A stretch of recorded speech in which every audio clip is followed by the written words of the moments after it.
La adoración es todo el culto. La parte quizás más sublime, la parte quizás que nos lleva a esa contemplación más cercana de nuestro Dios son los cánticos. Pero todo el culto es adoración. La adoración es bien amplia. Por eso vamos a continuar adorando a Dios, pero ahora a través de su palabra, a través de la exposición de la palabra de Dios. Hoy vamos a estudiar un pasaje, hermanos, que va a continuar esta historia, va a continuar esta narrativa. Recuerden que hace un par de semanas atrás decíamos que el Evangelio de Marcos iba muy rápido. Usted va a notar, el Evangelio de Marcos tiene 16 capítulos y usted nota que es el Evangelio más corto de ellos y va rápido. Y entonces, y luego, y después, y así va el Evangelio de Marcos. Pero cuando llega al capítulo 10 como que se detiene y Marcos empieza a narrar la historia de Cristo en cámara lenta. Y varios acontecimientos se dieron en una misma semana. Esa semana se le llama la Semana de la Pasión o la Semana Santa. Y empezamos viendo esto con la entrada triunfal de Jesús a Jerusalén. Si usted recuerda, nosotros vemos ese pasaje cuando Cristo viene entrando a Jerusalén y las personas claman, Hosanna, bendito tú que vienes en nombre del Señor, y tiran ramas y tiran paños o mantos en el medio, y vemos a Cristo llorar por Jerusalén. Luego de eso, entonces nosotros vimos cuando Cristo maldice la higuera. Y vemos ese pasaje de esa higuera que tenía muchas hojas y aparentaba que tenía fruto, pero cuando Cristo se acerca, entonces no tenía fruto. Posterior a eso, entonces nosotros vemos cuando Cristo entra al templo y purifica el templo. Eso lo vimos la semana pasada. Vimos a Jesús purificando el templo. Vimos a Jesús diciéndole a estas personas: mi casa es casa de oración y ustedes la han vuelto cueva de ladrones. El pasaje que vamos a ver hoy se da al otro día de ese evento. Después que Cristo purifica el templo, Cristo se va de nuevo a Betania y al regreso de Betania está nuestro texto. Quiero invitarle a que vaya conmigo a Marcos, capítulo 11, versículos del 20 al 26, para que podamos ver esta fascinante historia. Marcos, capítulo 11, versículos del 20 al 26, dice así la palabra de Dios. Por la mañana, por la mañana, cuando pasaban, vieron la higuera seca desde las raíces. Entonces Pedro, acordándose, dijo a Jesús: Rabí, mira, la higuera que maldijiste se ha secado. Y Jesús respondió: tengan fe en Dios. En verdad les digo que cualquiera que diga a este monte, quítate y arrójate al mar, y no duda en su corazón, sino que crea que lo que dice va a suceder, le será concedido. Por esto les digo que todas las cosas por las que oren y pidan, crean que ya las han recibido y les serán concedidas. Y cuando estén orando, perdonen si tienen algo contra alguien, para que también su Padre que está en los cielos les perdone a ustedes sus transgresiones. Pero si ustedes no perdonan, tampoco su Padre que está en los cielos perdonará sus transgresiones. De nuevo, ese versículo 25 y 26. Y cuando estén orando, perdonen si tienen algo contra alguien, para que también su Padre que está en los cielos les perdone a ustedes sus transgresiones. Pero si ustedes no perdonan, tampoco su Padre que está en los cielos perdonará sus transgresiones. Vayamos en oración, hermanos. Padre, gracias. Gracias por el privilegio que nos das de estar en tu casa. Es una gran honra, es un gran honor. Venir, Señor, tener un lugar donde adorar. Qué bueno, Señor, es que los hermanos compartamos juntos en armonía, como dice el salmista. Qué bueno, Señor, es poder cantar a la gloria de tu nombre. Señor, y qué bueno es poder leer tu palabra y juntos estudiarla. Al acercarnos a tu palabra, queremos hacerlo, Señor, con un espíritu de humildad. Necesitamos que nos des la gracia para comprender, que nos dé, Señor, la fuerza para poner en práctica estas palabras. Necesitamos tu gracia, Señor, en el santo nombre de Jesús. Amén y amén. Fe y perdón. Estos son requisitos de la oración aceptable. Este texto que leímos es un texto de contrastes. Cuando usted lee ese texto que se da en respuesta a la pregunta que hace Pedro, Cristo da una respuesta. Pareciera como que Cristo ignorara del todo lo que Pedro le está preguntando y aprovecha la ocasión para dar una lección. Él se sorprendió, Señor, mira, esa higuera se secó de la raíz. Entonces Cristo le da una respuesta increíble, hermanos. Hoy nos proponemos básicamente hacer dos cosas. En todo nuestro sermón vamos a ver dos cosas. Lo primero es que vamos a ver un vistazo general sobre las enseñanzas de Cristo acerca de la oración. Vamos a ver rápido, a grosso modo, así bien rápido, vamos a ver algunas de esas enseñanzas centrales de Cristo acerca de este tema. Y vamos a ver los requisitos de la oración aceptable o los requisitos de la oración aceptable que plantea nuestro texto, que es fe y perdón. Hay otros requisitos de la oración aceptable, pero esos son los que tratan nuestro texto. Nosotros debemos adorar en la manera en la que Dios quiere que se le adore. Debemos orar en la manera en que Dios quiere que se ore. Debemos servir en la manera en que Dios quiere que se sirva. Y debemos vivir en la manera en que Dios quiere que se viva. Y en la Biblia Dios ha mostrado, Dios ha revelado todas estas cosas. Entonces vamos a ver en primer lugar, hermanos, un breve panorama de la enseñanza de Cristo acerca de la oración. Esta no es la primera vez, hermanos, que Cristo habla del tema de la oración. Si nosotros revisamos en la Biblia, vamos a encontrar varias enseñanzas previas de Jesús sobre el importante tema de la oración. Usted, no sé si usted ha pensado, si usted estuviera a punto de morir y usted quizás tiene poco tiempo para dirigirse a las personas que usted ama, ¿qué usted le dijera? ¿Cuáles serían las palabras que usted, o las enseñanzas, o las lecciones que usted le va a dar a la gente que usted ama si usted sabe que su tiempo en este mundo está cerca? Jesús estaba en su última semana. Ya Cristo iba a ser entregado y Cristo iba a morir ese viernes.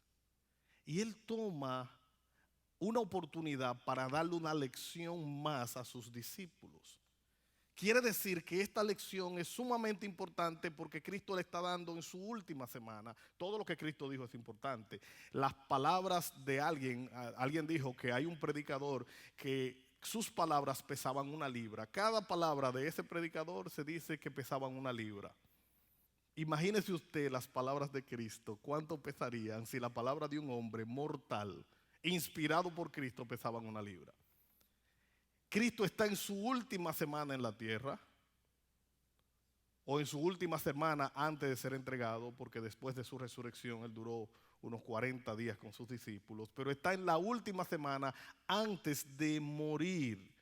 Y Cristo quiere dar una lección importante y por eso nosotros debemos atencionar muy bien a las palabras de Cristo.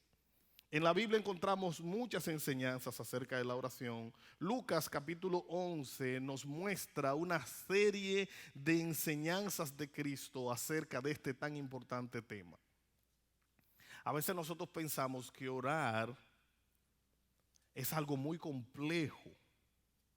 Bueno, orar es simple y también es complejo. ¿Por qué? Porque orar es hablar con Dios, pero hablar con Dios en los términos de Dios.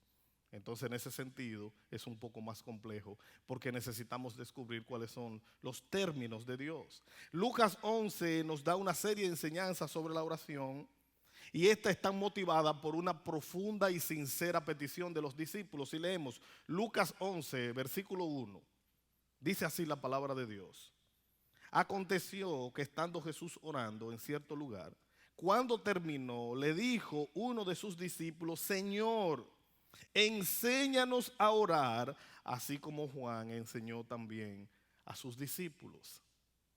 Qué petición ni más extraordinaria. Señor, enséñanos a orar, así como Juan enseñó a sus discípulos. Los discípulos de Cristo veían que la oración de Cristo era diferente a la oración de las otras personas. La mayoría de los líderes religiosos tenían sus oraciones escritas y las hacían de memoria. Ellos memorizaban las oraciones. Y cuando esta gente oraba, la gente quedaba pasmada. ¡Wow! ¡Qué hermosa oración! ¿Por qué? Porque eran expertos orando. Pero ellos veían en la oración de Cristo algo diferente. Y ellos querían, no que ellos no supieran orar, ellos querían orar de la manera de Cristo, a la manera del Señor. Luego, hermanos, vemos a Cristo enseñar la oración modelo en esa ocasión, que es el Padre Nuestro, y Cristo le enseña el modelo de oración. Luego, en el Sermón del Monte, que comprende entre los capítulos 5 y el capítulo 7 del Evangelio de Mateo, es el sermón más extraordinario que se ha dado. En el Sermón del Monte, Cristo da una serie de enseñanzas acerca de este tema. Entre ellas vemos en Mateo capítulo 6, versículo 5 al versículo 8, Cristo empieza a instruir a sus discípulos en cuanto a la oración. Escuche lo que Cristo le dice. Mateo capítulo 6, versículo 5. Cuando ustedes oren, no sean como los hipócritas, porque a ellos les gusta ponerse en pie y orar en las sinagogas y en las esquinas de las calles para ser visto por los hombres. En verdad les digo que ya han recibido su recompensa. Pero tú, cuando ores, entra en tu aposento, y cuando hayas cerrado la puerta, ora a tu Padre que está en secreto, y tu Padre que ve en lo secreto te recompensará. Y al orar no usen repeticiones sin sentidos como los gentiles, porque ellos imaginan que serán oídos por su palabrería. Por tanto, no se hagan semejantes a ellos, porque su Padre sabe lo que ustedes necesitan antes que ustedes le pidan. Cristo le está enseñando a ellos que cuando oramos, oramos para Dios, no para los hombres. Sí, tenemos oraciones públicas que las hacemos para Dios, y puede ser una oportunidad para que en la oración le enseñemos a un nuevo creyente a cómo orar. Pero el sentido, la intención principal de la oración es hablar con Dios. La oración no es para predicar. Hay personas que predican mientras oran. Hay personas que quieren decirle algo a alguien y aprovechan el momento de orar para darle un mensaje. Hay personas que se desahogan orando. Pero la oración es para hablar con Dios. La oración es un acto sublime, extraordinario, en el cual nosotros tenemos la oportunidad de hablar con el Creador de todo lo que existe. Orar es un privilegio tan grande, y rebajar ese privilegio tan grande a aprovechar la oportunidad para enseñar algo, no, enséñelo en otro momento. Vamos a hablar con Dios. Vamos a dirigirnos a nuestro Padre. Hay gente que cambia la voz cuando está orando. Hay gente que de repente cuando va a orar cambia su voz y no ora con su voz normal, como que pone la voz más aguda o la pone más fina o habla más rápido, porque hay personas que creen que eso le da impulso a su oración. Cristo le está diciendo a esta gente, mire, cuando ustedes vayan a orar, no hagan como estas personas, porque ellos aman orar en las esquinas de las casas, en las sinagogas. A ellos les encanta ponerse en pie y hacer sus oraciones de tal manera que los ángeles sientan envidia de tanta profundidad que hay en la voz. No, hermanos, orar es hablar con Dios. También en Lucas capítulo 18, Jesús usa varias parábolas para enseñarnos acerca de la oración. Lucas capítulo 18, versículo 1. Jesús les contó una parábola para enseñarles que ellos debían orar en todo tiempo y no desmayar. Y ahí Cristo enseña la famosa parábola del fariseo, a la famosa parábola de la viuda y el juez injusto. Cristo dice, había en una ciudad una mujer viuda que venía donde un juez continuamente a pedirle que le haga justicia con su adversario. Ese juez ni temía a Dios ni respetaba a los hombres. Pero este hombre, como esta mujer venía de continuo, este hombre dijo, oye, ¿por qué esta mujer me va a hacer sacarme de mis casillas? Esta mujer me va a agotar la paciencia, le voy a hacer justicia. Y Cristo dice, bueno, mire, si este hombre que no respeta a Dios, que no teme a Dios, que no respeta a hombres, si este hombre al final le hizo justicia, ¿cuánto más no hará el Señor con sus hijos que claman a Él día y noche? ¿Se tardará en responderle? Pregunta Jesús.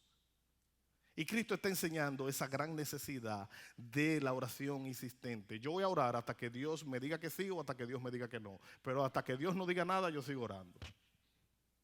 Hay que orar.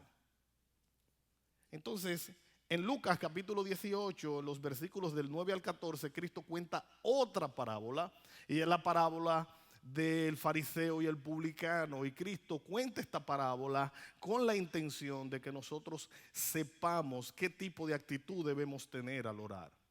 En esta parábola vemos un fariseo que era un líder religioso, que él estaba orando y él decía, Señor, yo te doy gracias porque no soy como los demás hombres. No, Señor, yo ayuno 2 veces a la semana, yo doy diezmo de todos los que gano. Señor, yo no soy ni como aquel.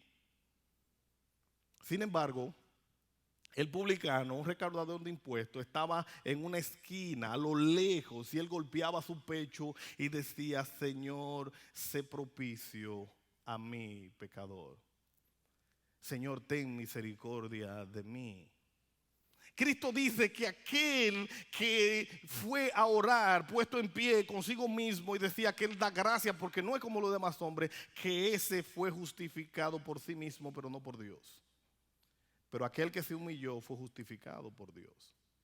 Hemos dicho una y otra vez que la manera en la que algunas personas oran da a entender que ellos no tienen ni idea de quién es Dios y no tienen ni idea de qué es la oración.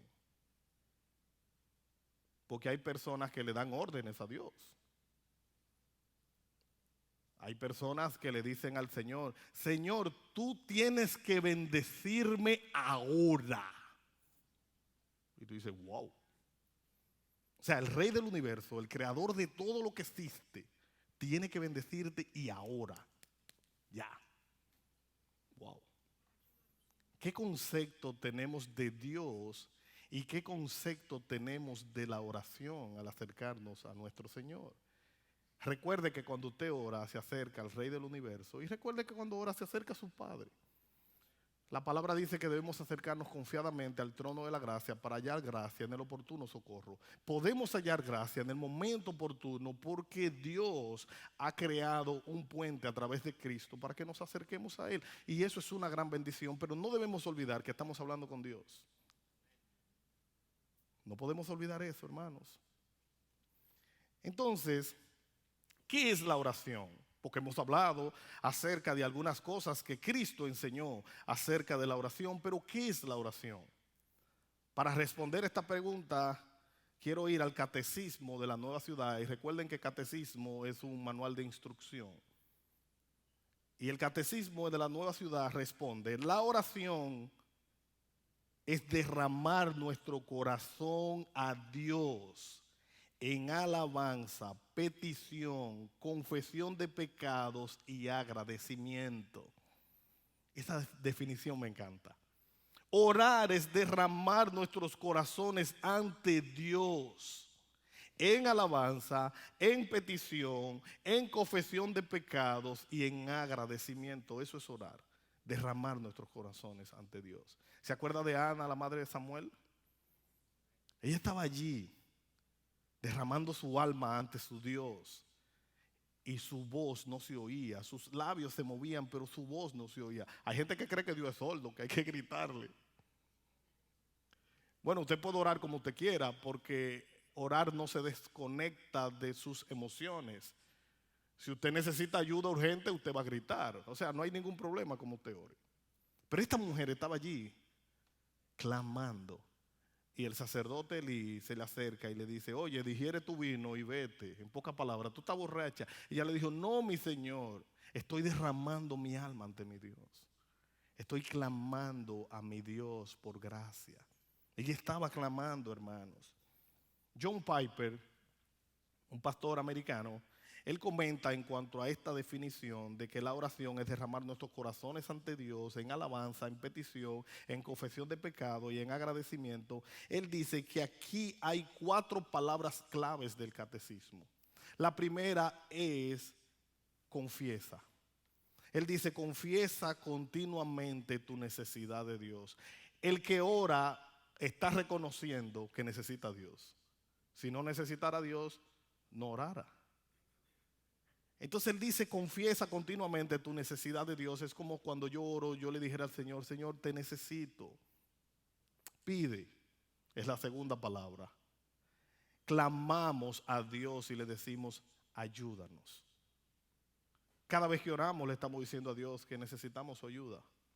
Aférrate a las promesas de Dios con una confianza y alabanza por su capacidad para cumplirla. Cuando yo oro a Dios, yo entiendo que Él tiene la capacidad de cumplirla, porque no tendría sentido hacer una oración si no entiendo que Dios tiene la capacidad de cumplir lo que le estoy pidiendo. Por eso estoy aferrándome a las promesas de Dios. Y en cuarto lugar, después, cuando Dios haya oído la oración, agradece.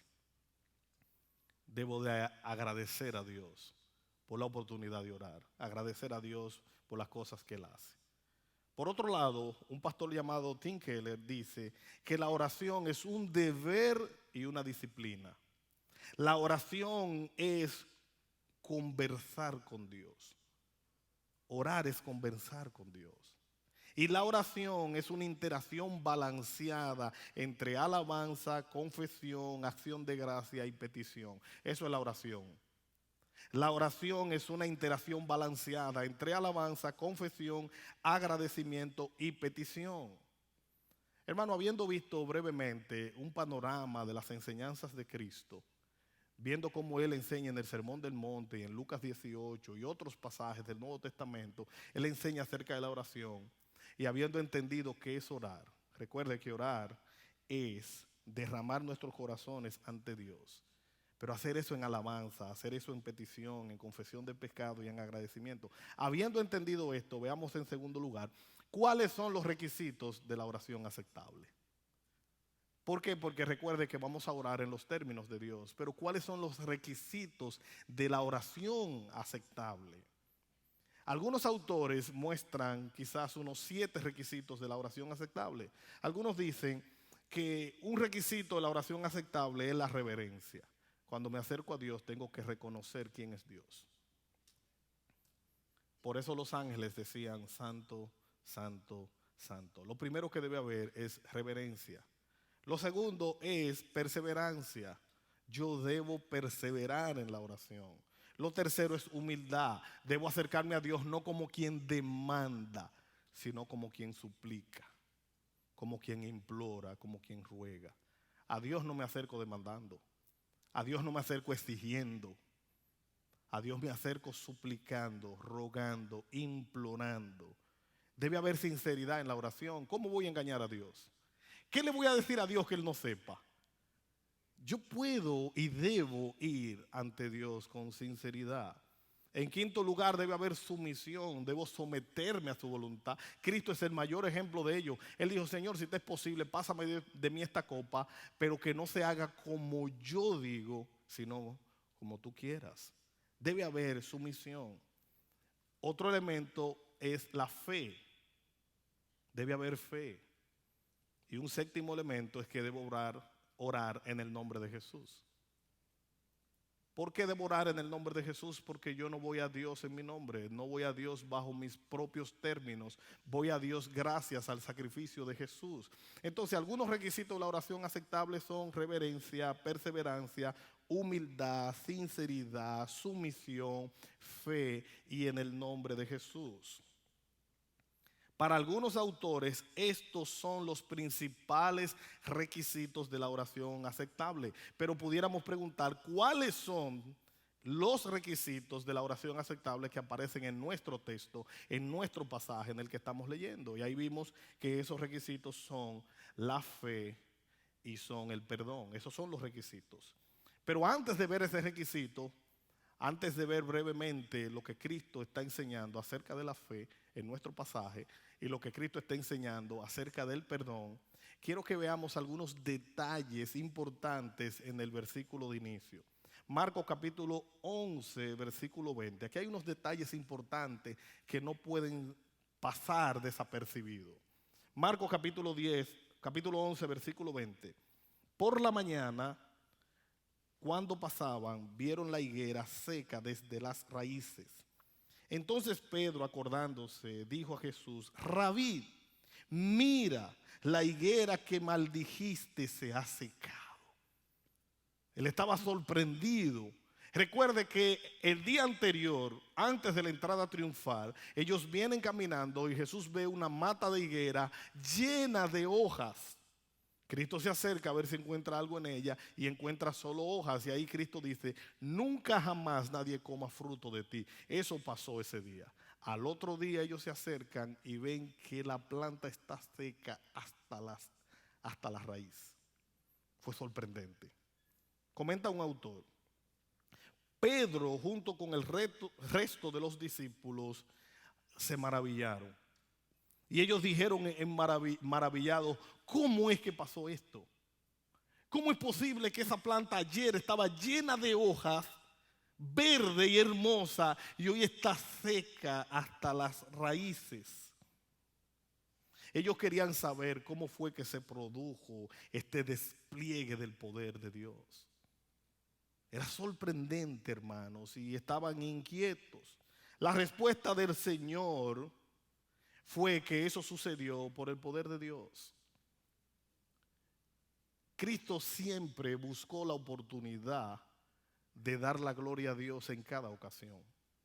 Eso que vieron sucedió por el poder de Dios. Eso que vieron sucedió por la gracia de Dios. Ahora Cristo le dice algo más sorprendente. Cristo le dice a ellos que Él está actuando por el poder de Dios, pero Cristo le dice a ellos que ellos podían acceder, ellos podían acercarse al poder de Dios por medio de la oración. Cristo le está diciendo en pocas palabras: esto que ustedes vieron es una demostración del poder de Dios, pero les tengo una noticia: ustedes también pueden acercarse a eso. Ustedes también, para ustedes también está disponible el poder de Dios para obrar cosas extraordinarias. Hermano, luego de esta declaración, el Señor procede a enseñar esos requisitos de la oración aceptable. Y el primero de ellos es la fe. Marcos 11, 22, Jesús respondió: tengan fe en Dios. Miren, no es que tengan fe, porque hay gente que dice: no, yo creo, yo tengo fe. Bueno, de acuerdo a una definición que aparece en Hebreos capítulo 11, versículo 1, la fe es la certeza de lo que se espera, la convicción de lo que no se ve. Usted puede tener fe, y de hecho tenemos fe en lo natural. Estamos seguros de cosas que esperamos, estamos convencidos de cosas que no vemos. Cuando usted agarra su celular, usted tiene fe, usted está convencido de algo que usted espera, usted está seguro de algo que no ve. Usted agarra su celular y usted está convencido que al marcar o al presionar un botón va a salir una llamada. Eso es fe, una fe natural. Certeza de lo que usted espera. Espero hacer una llamada. Convicción de lo que no veo. No veo cómo va a pasar, pero yo sé que va a pasar. Cuando usted come, usted tiene fe de que cuando usted está comiendo algo, lo va a llenar, lo va a satisfacer. Cuando esté enfermo y se toma un medicamento, usted tiene fe que se va a sanar y así sucesivamente. Pero Cristo le dice, ten fe en Dios. No es ten fe en ti mismo, tú eres un campeón, el universo conspira para que tú puedas ser lo que... No, es que tenga fe en Dios. Cristo no le dijo, tengan fe en sus capacidades, tengan fe en el poder de la oración. Hay gente que dice que hay poder en la oración. El poder no está en la oración, el poder está en el Dios a quien le oro. Ahí es donde está el poder, en el Dios a quien le oro, porque la oración es un puente. La oración es lo que me ayuda a hablar con Dios.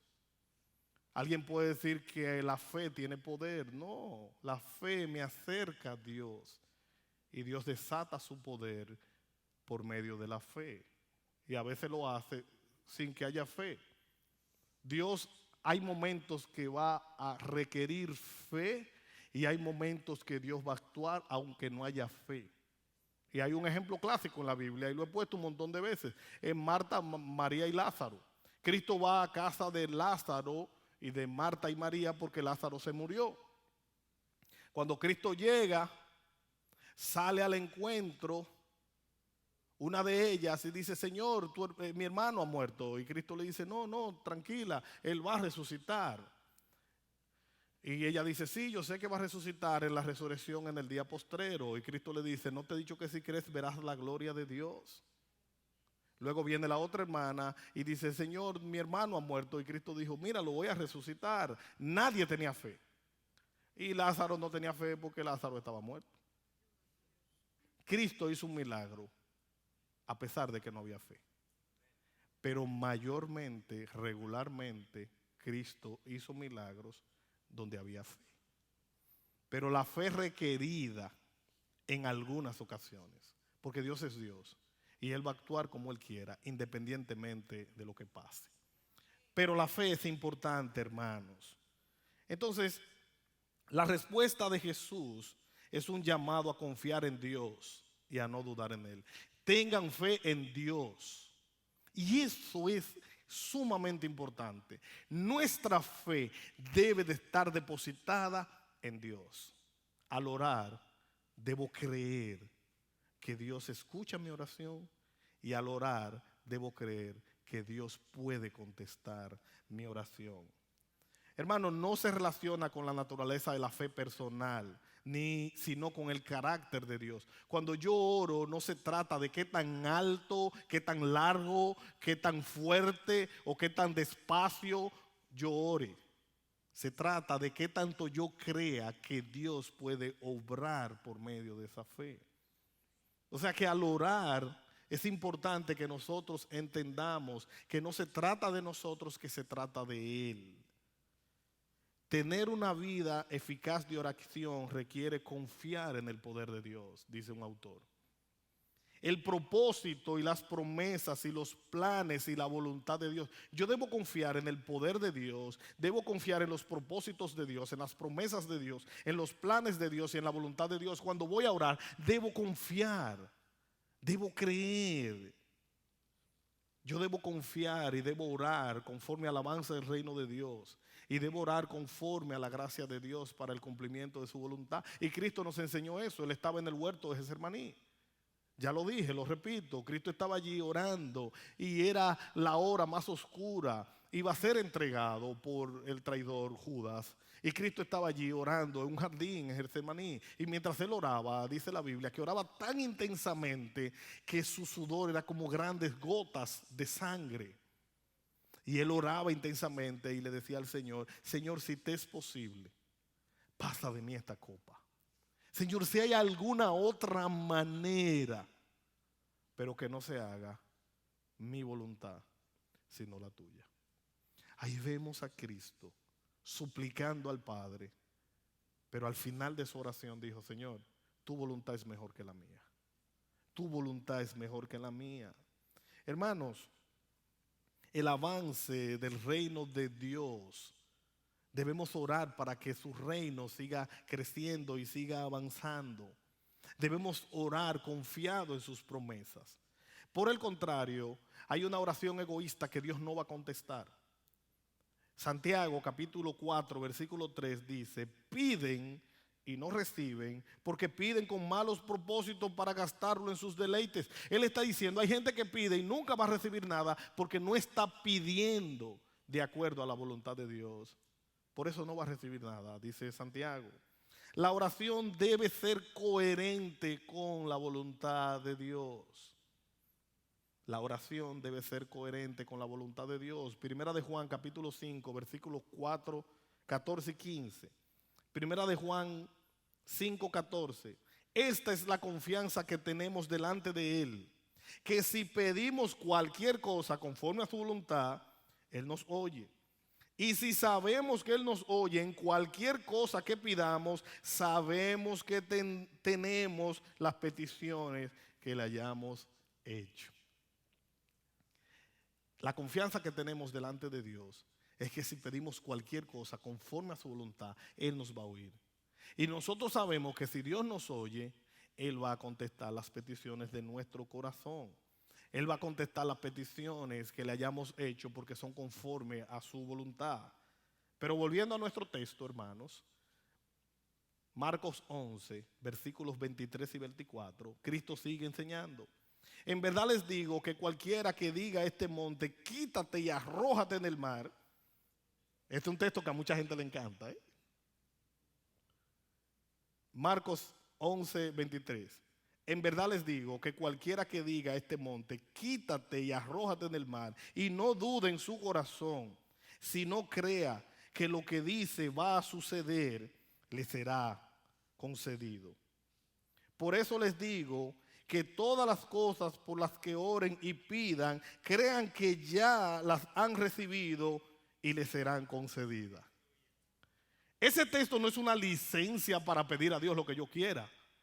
Porque la Biblia está interconectada. Toda enseñanza bíblica está conectada. Acabamos de leer que esta es la confianza que tenemos en Él, que si pedimos alguna cosa conforme a su voluntad, Él nos oye. Entonces yo no puedo leer la Biblia como un libro aislado. La Biblia se explica a sí misma. Cristo está diciendo, Cristo está enseñando algunas cosas importantes. Y para auxiliarnos, para comprender mejor este texto, que ha sido tan mal usado, tuvimos que ir a un comentarista bíblico. Este comentarista dice que el monte en particular al que Jesús se refiere no se identifica. Él dijo, cualquiera que le diga a ese monte, él no está diciendo qué monte. ¿Por qué? Dice el autor. La declaración de Jesús, cualquiera que diga a ese monte, quítate y arrójate en el mar, era un lenguaje hiperbólico. Y yo sé que es una palabra de domingo. Un lenguaje hiperbólico es un tipo de figura del lenguaje que se usa para presentar un extremo enorme. Es como cuando Cristo dice que no mires la paja que está en el ojo de tu hermano cuando tú tienes una viga en el tuyo. ¿Usted se imagina una viga en el ojo? Cristo está usando una figura del lenguaje para presentar algo extremo. Y Él dice, mira, en una analogía, en un lenguaje figurado es que Cristo está hablando, y eso es destinado para enseñar un principio espiritual. El planteamiento del Señor es el siguiente, de acuerdo a este autor. Es como cuando un creyente enfrenta un problema abrumador que no tiene solución. Este creyente puede ir donde Dios, él puede ir donde su Padre y clamar por misericordia. Cuando Cristo dice, cualquiera que le diga a ese monte, arráncate de ahí y ve y tírate en el mar, si cree le será sucedido. Cristo está usando un lenguaje figurado para decir, para Dios no hay nada imposible. Porque si usted revisa en la Biblia, usted no ve a nadie arrancando monte. Busque un pasaje en la Biblia de alguien que le dijo a un monte, arráncate de ahí y ponte allá. Cristo lo que está diciendo es, para Dios no hay nada imposible. Por difícil que sea, para Dios no hay nada imposible. Dios puede suplir $20 como puede suplir 20,000 o 1,000,000. Dios puede sanar una gripe como puede sanar cáncer. Para Él no hay nada imposible. Y Cristo está usando ese lenguaje para decir que para nuestro Dios no hay nada imposible. Hermano, la fe en sí misma no tiene poder. La fe simplemente nos da acceso al poder de Dios. La fe no tiene poder. Dios tiene poder. Y yo deposito mi fe en quien tiene el poder. Y como Él tiene el poder, conforme a su gracia, Él obra. Si nosotros abriéramos los micrófonos aquí y preguntáramos quién ha recibido un milagro, estoy seguro que nos iríamos muy tarde. Y si usted quiere hacer la prueba cuando se acabe el culto, acérquese a un par de personas y pregúntele si Dios ha hecho un milagro en ellos. Creo que todos los que estamos aquí, o la mayoría de los que estamos aquí, hemos sido testigos del poder de Dios. Hemos sido testigos de cosas increíbles, extraordinarias que Dios ha hecho. Y sigue haciendo y continuará haciendo. Hermanos, la fe en sí no tiene poder. La fe nos lleva al poder de Dios, nos da acceso al poder de Dios. Hebreos capítulo 11, versículo 6. Y sin fe es imposible, no difícil, imposible. Y sin fe es imposible agradar a Dios, porque es necesario que el que se acerca a Dios crea que Él existe. La otra versión dice crea que le hay. Ese que le hay quiere decir crea que Él existe y que Él recompensa a los que le buscan. Sin fe es imposible agradar a Dios, porque es necesario que el que se acerca a Dios crea que Él existe y que Él recompensa a los que le buscan. Hermano, cuando usted ora, usted no está loco. Usted está hablando con Dios. La oración no es un recurso que alguien se inventó para que la conciencia, para que la mente de la gente sienta alivio. No, la oración es el recurso que Dios dio a nuestra disposición. Es un medio de gracia para hablar con Dios. Es un medio de gracia para acercarnos a Él. Eso es la oración. Hermano, el primer requisito de la oración aceptable es fe. Porque sin fe es imposible agradarle. Y el segundo requisito que vemos en nuestro texto es perdón. Marcos capítulo 11, versículos 25 y 26. Y cuando estén orando, perdonen si tienen algo contra alguien, para que también su Padre que está en los cielos les perdone a ustedes sus transgresiones. Pero si ustedes no perdonan, tampoco su Padre que está en los cielos perdonará sus transgresiones. La falta de perdón es pecado, porque Dios nos mandó a perdonar. Esta verdad, Cristo está repitiendo aquí una verdad que ya enseñó en el Sermón del Monte, en la oración modelo, cuando el Señor enseñó el Padre Nuestro. En medio de esa oración modelo, Cristo dice lo siguiente en Mateo capítulo 6, versículo 12. Y perdónanos nuestras deudas, como también nosotros hemos perdonado a nuestros deudores. Señor, perdóname como yo perdoné a otro. Pero el versículo 14 dice, Mateo 6, 14, porque si ustedes perdonan a los hombres sus transgresiones, también su Padre Celestial les perdonará a ustedes. Pero si no perdonan a los hombres, tampoco su Padre les perdonará a ustedes sus transgresiones. ¿Somos conscientes de eso, hermano? ¿Somos conscientes de que la falta de perdón crea obstáculo entre nosotros y Dios? Un espíritu rencoroso, un corazón enemistado tiene obstáculo en su oración. Para los casados, la Biblia dice que si no trato a mi esposa como vaso más frágil, mis oraciones tienen estorbo.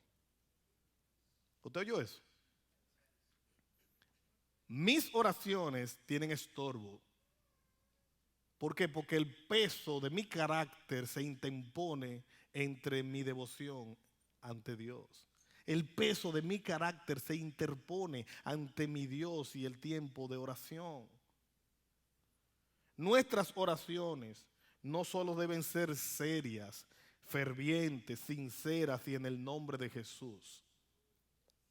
Nuestras oraciones deben contener además otro ingrediente. Debemos tener un corazón misericordioso. Mateo capítulo 5, versículo 7. Bienaventurados los misericordiosos, pues ellos recibirán misericordia. Bienaventurados los misericordiosos, pues ellos recibirán misericordia. Cuando usted vino a Cristo en arrepentimiento y fe, cuando usted fue tocado por el Espíritu Santo y usted sintió que era un pecador y vino donde Cristo a suplicar su perdón, usted fue perdonado. Pero una vez Cristo nos perdona y empezamos a crecer en nuestro proceso de santificación, la Biblia nos manda como parte de ese crecimiento a perdonar a los demás. La Biblia nos llama a perdonar. La falta de perdón trae obstáculo en nuestra comunión con Dios. Así que debemos orar y pedirle al Señor, Señor, ayúdame a identificar si todavía debo perdonar a alguien. ¿Por qué, hermanos? Porque a veces decimos, yo no tengo a nadie en mi corazón. Y quizá usted no sea consciente. Pero alguien dijo, la mejor manera de saber si tengo a alguien en mi corazón es cuando recuerdo lo que me hicieron, si me duele todavía. Si me enoja. Si me causa. Entonces es probable que necesite perdonar.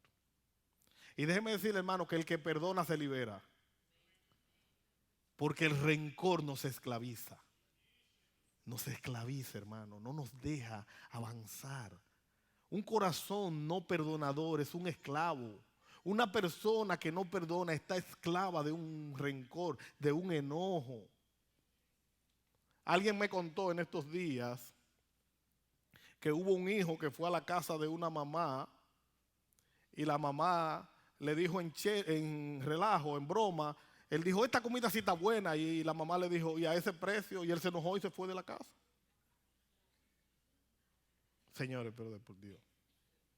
Se fue enojado. Ella hizo un chiste. Y a ese precio, como es gratis la comida, entonces el hombre se enojó con su mamá. Wow. Una pela lo que hay que dar. Mire, hermano, la falta de perdón nos esclaviza. El que perdona es más beneficiado que a quien él perdonó. Porque yo libero a otro y me libero yo. Así que oremos, hermanos, pidámosles a Dios que nos ayude a tener un espíritu perdonador. Nuestras oraciones no solo deben ser serias, fervientes, sinceras y en el nombre de Jesús, deben tener otro ingrediente, deben tener un corazón misericordioso. Finalmente, mis hermanos, ¿qué aprendimos en el sermón de hoy? Aprendimos que la oración es derramar nuestro corazón a Dios en alabanza, petición, confesión de pecado y agradecimiento. Y alguien dijo por ahí, aprendimos a liberarnos. El perdón nos libera, eso aprendimos. Entonces, hermanos, aprendimos que la oración es derramar nuestros corazones ante Dios. Cuando usted ora, usted derrama su corazón ante Dios. Mira, hermano, orar es un privilegio. De verdad, orar es un privilegio. Cuando somos conscientes de que al orar entramos en la presencia de Dios. No es como dice el cántico, que yo tengo un teléfono para hablar con Dios y ese teléfono no tiene número, ese teléfono es la oración. Hace creer como que la oración fuera una llamada telefónica de larga distancia. Hace creer como dice la canción, más allá del horizonte y de las nubes habita un rey lejísimo y yo lo llamo por teléfono. No, hermano. Orar es entrar en la presencia de Dios. Orar es hablar con Dios cara a cara. Cuando oro, entro en la presencia de Dios y hablo con Él. Orar es derramar nuestros corazones a Dios en alabanza, petición, confesión de pecado y en agradecimiento. Aprendimos que nuestra relación con Dios se basa en la fe y en el perdón. Aprendimos que la oración, aprendimos que nuestra relación con Dios se basa en la fe, porque sin fe es imposible agradar a Dios. Es necesario que el que se acerca a Dios crea que Dios existe y que Él recompensa a los que le buscan. Nuestra relación con Dios se basa en la fe y nuestra relación con Dios se basa en el perdón. Debemos perdonar a otros para ser liberados. Aprendimos que la fe es indispensable en nuestro caminar con Dios. De nuevo, Hebreos capítulo 11, versículo 6. Y sin fe es imposible agradar a Dios, porque es necesario que el que se acerca a Dios crea que Él existe y que Él recompensa a los que le buscan. Y aprendimos la absoluta necesidad de un espíritu perdonador. Hermanos, decidamos perdonarnos los unos a otros. Decidamos hacerlo en el Espíritu de Cristo. Mira, hermano, suelte ese rencor. Yo tengo un amigo que él dice que el que tiene odio contra otra persona es como el que bebe veneno para que otro se muera. Él siempre dice eso. Yo agarro un pote de veneno, el más famoso en República Dominicana, Trepacito, que es un veneno para ratones, y yo me lo bebo para que se muera otro. Eso es el rencor. Así de absurdo es el rencor. Yo me estoy envenenando a mí mismo si mantengo rencor en mi corazón. Así que yo creo que hoy es una buena oportunidad para ir delante de Dios y decirle: Señor, ¿tú sabes qué? Ayúdame a identificar si tengo rencor. Y si lo tengo, ayúdame a perdonar. Porque a veces no es fácil, hermano. No es fácil. Hay que orar, porque a veces no es fácil perdonar. Suena muy lindo decirlo, pero es duro. Pero para Dios no hay nada imposible. Yo puedo decirle: Señor, cambia mi corazón. Me hirieron, me maltrataron, me golpearon, me faltaron el respeto, pero ayúdame a perdonar. Yo creo que Dios va a contestar esa oración, hermano, si la hacemos sinceramente. El perdón de nuestros pecados es el mayor privilegio que tenemos en este mundo. Que Dios nos haya perdonado, ese es el mayor privilegio. Propongámonos perdonarnos los unos a otros. Y propongámonos hacerlo, hermano, porque ese es el mandato de Cristo. Así que oremos, sinceramente, hermanos. Pidámosle a nuestro Dios que nos ayude a perdonar. Pidámosle a Dios que nos ayude a reconocer nuestra falta de perdón. Y pidámosle a Dios que nos ayude a tener fe, a creer. Padre, aquí estamos, Señor. Estamos en tu misma presencia. Y estamos tan agradecidos, Señor, por tu palabra. Necesitamos que nuestros corazones sean transformados. Necesitamos que nos ayudes a identificar si hay falta de perdón en nosotros. Señor, perdonar no es fácil, pero tú nos mandas a hacerlo. Danos la gracia, danos la fuerza, abre nuestros ojos y ayúdanos a ver nuestra necesidad de perdonar a otros. Ayúdanos a revisar nuestros corazones, a ver si todavía nos duele una situación, a ver si todavía sentimos enojo cuando recordamos una situación. Señor, ayúdanos. Ayúdanos a perdonar. Ayúdanos a liberarnos y a liberar a otros de este rencor que no nos deja crecer, que obstaculiza nuestra relación contigo. Señor, se necesita fe, pero también se necesita perdón. Son requisitos de la oración aceptable delante de ti. Tu palabra los muestra. Señor, por favor, abre nuestros ojos. Sensibiliza nuestros corazones. Ayúdanos, Señor. Te lo rogamos en el nombre de